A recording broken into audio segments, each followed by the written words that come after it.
हजरत फातिमा ने क्या मन्नत मांगी? बच्चे सही हो जाएंगे तो बोलिए 3 रोजे रखूंगी।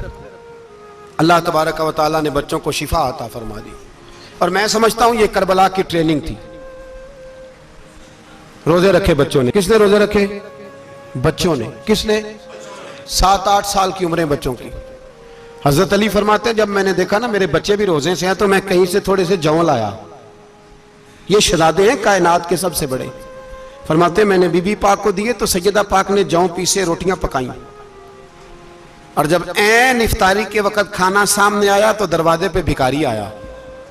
ऐन उस बड़ा बेनियाज है अल्लाह, अजीब रंग है मालिक का। ऐन इफ्तारी का वक्त जब आदमी कहता है कि फटाफट हो जाए, भिखारी दरवाजे पे आया और उसने सदा दी, ओ मेरे रसूल के घर वालों, कई दिनों से रोटी नहीं खाई। हजरत अली ने, हजरत फातिमा ने बच्चों की तरफ देखा तो इमाम हुसैन छोटे थे सबसे, उन्होंने सबसे पहले बर्तन उठाए खाने वाले और कहने लगे अम्मा मैं ना दे के आऊं। हजरत फातिमा रश्क करने लगी। मुस्तफा के नवासे बाहर गए, अपने हिस्से का खाना वयुसिरूना अला अनफुसिहिम वलौ काना बिहिम खसासा। अल्लाह फरमाते उन्हें बड़ी अशद जरूरत भी हो फिर भी वो दूसरों पे इशार कर देते हैं। वो खाना बाहर इमाम हुसैन दे आए, पानी से रोजा खोला, खजूरें खाई, लेट गए, सवेरे खजूरें खाई, रोजा रख लिया। शाम हुई तो हजरत अली फरमाते मैं फिर अगले दिन के रोजे के लिए जौ लाया। फातिमा ने पीछे रोटियां पकाई। 2 दिनों की भूख थी पर मालिक तू बड़ा बेनियाज है। आजमाने पे आया तो इस रंग में ऐन इफ्तारी के वक्त दरवाजे से आवाज निकली और मांगने वाले ने कहा कि भूखा भी हूं और यतीम भी हूं, यतीम हूं। हजरत फातिमा कहने लगी बेटा देर ना करना, यतीम का पेट भरने में देर नहीं होनी चाहिए। खाना बाहर चला गया, पानी से रोजा, खजूरें। शहजादे हैं शहजादे, ये 2 जहां के शाह हैं, पास कुछ रखते नहीं, 2 जहां की नेमतें हैं इनके खाली हाथ में। खजूर पानी से इफ्तारी भी सहरी भी, सवेरे फिर उठे रोजा रखा। 3रा दिन है, तीसरा। जरा दिल पे हाथ रखना, बच्चा एक रात भूखा हो तो अम्मा सोती नहीं। और मैं कहा करता हूं अम्मा फालज वाली हो ना, फालज वाली मां, फालज ज़दा, तो आधी रात को उसका बेटा जवान कहे थोड़ी भूख लगी हुई थी तो अम्मा को रींगना भी पड़े तो वो रींग के भी जाती है, रोटी पकाती है, कहते मेरा लाल भूखा ना सो जाए। और मुस्तफा की बेटी से ज्यादा बच्चों से कौन प्यार कर सकता है। और 3 दिन के भूखे बच्चे, 3रा दिन आया, बड़े हौसले से बीबी कह देती है छोड़ो इनका तो काम है, ये तो आते रहते हैं, मेरे बच्चे भूखे, तुम पहले रोटी खाओ। लेकिन मेरे भाई करबला ऐसे नहीं सजती। ये जो बर्गर खा के नाराज होने वाले बच्चे होते हैं ये मैदानों में नहीं निकल पाते, इनके लिए मुश्किल होता है। हजरत फातिमा ने, हजरत अली ने ड्यूटी की, ड्यूटी अपने बच्चों को तैयार किया करबला के लिए। 3रे दिन जब रखा साहब ने खाना तो बाहर से बोलने वाला बोला कहा मैं मिस्कीन हूं, लाचार हूं, घर भी कोई नहीं, खाना भी कोई नहीं। इमाम हुसैन फिर उठे, 3रे दिन का भी खाना दे दिया। हजरत अली फरमाते मैं बच्चे पकड़ के मस्जिद लेके गया, कहीं भूख से मेरे लाल गिर ना जाएं। कहते हैं हामते कामते तीनों शहजादे मस्जिद में दाखिल जो हुए तो बस हमारी कीमत पड़ गई, मुल पड़ गया हमारा। कहते हैं मस्जिद में कदम रखा तो ऐसे लगा जैसे नबी पाक हमारा इंतजार कर रहे हैं। फरमाते हैं 3रे दिन की मगरिब पढ़ने गए तो हुजूर ने तीनों बाप बेटों को चेहरे देखे। फरमाया अली ये जिब्रील खड़े हैं और फरमा रहे हैं तेरे 3 दिन का अमल खुदा को भी बड़ा पसंद आया है, मोहम्मद मुस्तफा को भी बड़ा पसंद आया है, बड़ा पसंद आया है 3 दिन का अमल। मेरे भाई ट्रेनिंग कराई, ट्रेनिंग। हमारे यहां तो हाल बड़ा सख्त है। और दीन का मामला, चोरी आते हैं बच्चे घरों से चोरी नमाजें पढ़ने, दाढ़ी रख ले तो सबसे पहले मसला अम्मा को बनता है। सबसे पहला उन्होंने ट्रेनिंग की, दीन के लिए तैयार किया, हिम्मतें बढ़ाई। और रसूल पाक अलैहिस्सलाम ने खुद अपनी बेटी की तरबियत फरमाई, शहजादी की। किसकी? दुनिया में सबसे बड़ी शहजादी कौन है? आप नाम लेंगे तो दिल ठंडा होगा इंशाल्लाह। मेरा अकीदा है हजरत फातिमा का नाम ले तो अल्लाह दिल को सुकून देता है। सबसे बड़ी शहजादी सैयदा, बोलिए सैयदा फातिमा ज़हरा रदी अल्लाह ताला अन्हा। हजरत अली फरमाते हैं हुजूर बड़ा प्यार करते थे हजरत फातिमा से। जब सफर पे जाते तो सबसे आखिर में हजरत फातिमा से मिलते, वापस आते तो सबसे पहले हजरत फातिमा से मिलते। फरमाते एक जिहाद के लिए हुजूर चले गए और मुझे नायब बना के छोड़ गए। मेरे पास माले गनीमत के थोड़े से पैसे थे, थोड़ी सी रकम थी, तो मैंने सोचा कि मैंने फातिमा को कभी तोहफा नहीं दिया तो एक जंजीर ना सोने की खरीद के दूं। कहते हैं कि चेन सोने की जंजीर खरीद के मैंने हजरत फातिमा को तोहफा दी तो सैयदा ने पहन ली। कुछ दिनों के बाद खबर आई कि हुजूर कल पहुंच रहे हैं वापस। कहते मैंने फातिमा को बताया तो मुझे पता था फातिमा क्या करेगी। सैयदा ने सारा घर साफ किया, सारी तैयारियां की, खाने चुने, जो उस वक्त माहौल था हर लिहाज से हुजूर की आमद का इंतजार किया।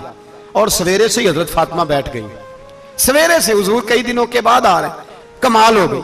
फरमाते हैं जब महबूब तशरीफ लाए ना, पहला कदम नबी पाक ने हजरत फातिमा के घर के अंदर रखा, अस्सलामु अलैकुम कहा, और शेर खुदा फरमाते जनाबे फातिमा को देखा और नबी पाक वापस पलट गए।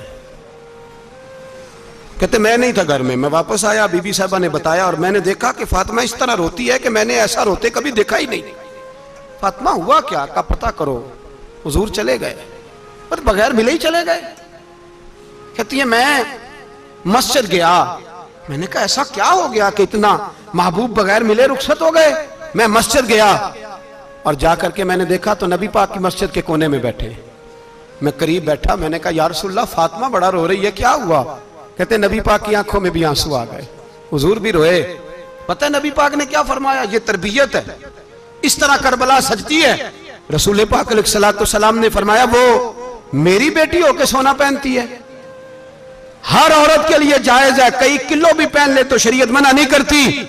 हुजूर ने फरमाया मेरी बेटी होके सोना पहनती है, अगर फातिमा भी सोना पहनेगी तो उम्मत की गरीब बेटियां किसके तरीके पे चलेंगी। गरीब बेटियां किसके तरीके, जो बाप मजबूर होके 12 बंदों के साथ बेटी को रुखसत करेगा वो कह तो सकेगा ना मैं उस तरह शादी कर रहा हूं जिस तरह मुस्तफा ने फातिमा की थी, वो कह तो सकेगा ना। लेकिन अगर ये भी सोने पहनेगी तो फिर नक्शे कदम कैसे मुतय्यन होंगे। हजरत शेर खुदा वापस आए, कहा फातिमा ये तेरी चेन रसूल पाक को पसंद नहीं आई। भाई ये हकीकतें समझो। जब बच्चों के माहौल के अंदर ये रंग, कैसे बेटियां ससुराल में जाके गुजारा करेंगी जब तू जान ही नहीं छोड़ रहा, जब तू उनको तरीका सलीका सिखाए नहीं रहा। इल्ला माशाअल्लाह कसरत के साथ मां बाप की गलत ब्रीफिंग होती है, जो हंसता बसता घर खराब होता है और बच्चे के मां बाप भी तकलीफ में होते हैं, इसलिए कि बच्चा तकलीफ में होता है। खुदारा इन बच्चियों के साथ वो मामला करें कि ये अपने घर जाके अगर कुछ मुश्किल भी देखनी पड़े तो वक्त गुजार सके। भाई मेरे रसूल पाक अलैहिस्सलाम ने तैयारी कराई, ट्रेनिंग दी और तरबियत की अपनी अहले बैत की, इसलिए 3 दिन पानी भी बंद रहा तो उन्हें कोई परेशानी। यजीद ने कहा सोना ले लो, हीरे ले लो, जवाहरात ले लो, लेकिन उनकी दिलचस्पी नहीं थी तो उनके करीब कोई शय आ सकी।